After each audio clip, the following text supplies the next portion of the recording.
On the 21st of August, Ismail Sabri Yaakob became Malaysia's 9th Prime Minister. He was sworn in just days after former Prime Minister Muhyiddin resigned because of diminishing support from his own coalition. He had secured the role with a slim majority of 114 votes in a parliament with 220 seats. World leaders and Malaysian politicians congratulated Ismail Sabri on his appointment as Prime Minister, with some rival politicians even expressing their support and hope. However, some Malaysians responded to the new change in leadership in a less than positive way. Many Malaysians took to the internet to express their frustrations. An online petition called "We Don't Want Ismail Sabri Yaakob to be Prime Minister of Malaysia" was created, and to date more than 350,000 people have signed it. The hashtag #NotMyPM was trending on Twitter in Malaysia after news broke that Ismail Sabri had been chosen. So why exactly are some Malaysians unhappy about the choice of Prime Minister? The rising COVID-19 cases and prolonged lockdown measures have been a source of frustration for Malaysians, and people are criticising the government's mishandling of the situation. Ismail Sabri is seen by some Malaysians as being part of the administration involved in the mismanagement of the health crisis. Before he became Prime Minister, Ismail Sabri served as the Senior Minister for Security and the Minister of Defence in Muhyiddin's Perikatan Nasional cabinet. He was also appointed Deputy Prime Minister in July this year. One of the COVID-19 infection spikes in Malaysia can be traced back to a snap state election that was held in Sabah in September 2020. Ismail Sabri declared then that voters travelling back from Sabah to Peninsular Malaysia would not be required to quarantine, but that those with COVID-19 symptoms had to perform a swab test. The Sabah elections and the movement of people may have resulted in a large spike in coronavirus infections across the country, because the numbers have only been climbing rapidly since then. He has also been criticised for several confusing and conflicting lockdown protocols, particularly when it came to decisions involving the economic sector. The changing MCO restrictions continue to be stressful for Malaysians who have difficulty securing jobs and income.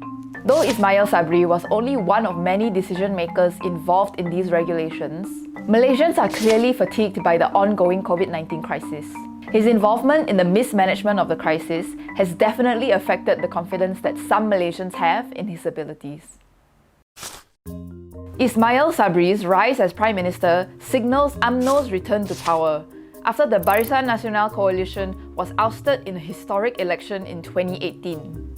In an unprecedented victory, opposition coalition Pakatan Harapan won the 2018 general election, which signalled the first change in government in Malaysia's history.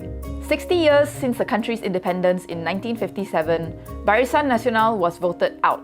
Some Malaysians celebrated the win, hoping that it would bring an end to political corruption and scandals.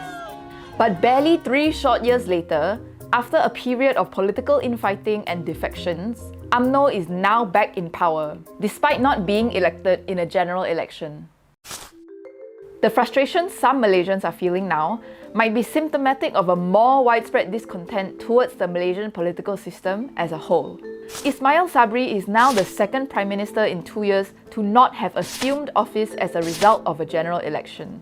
Instead, he and Muhyiddin were nominated by MPs after their predecessor, Mahathir, resigned.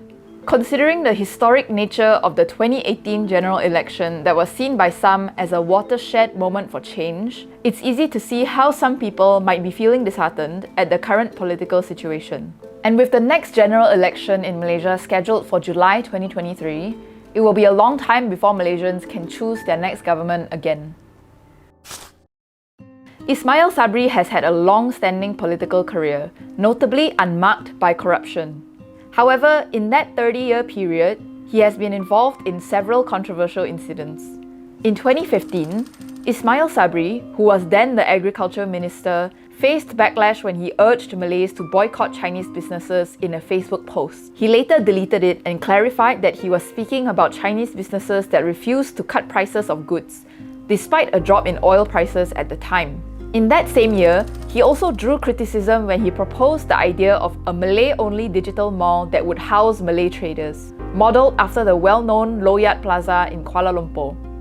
In 2018, before the general election that led to the ousting of Barisan Nasional, Ismail Sabri claimed that every vote for the DAP, one of the major parties in Pakatan Harapan, meant becoming one step closer to erasing Malay special rights and the uniqueness of Islam. It's not unusual for a politician to have past controversies, but these tumultuous times are proving to be more demanding for anyone who would be stepping into the role of Prime Minister.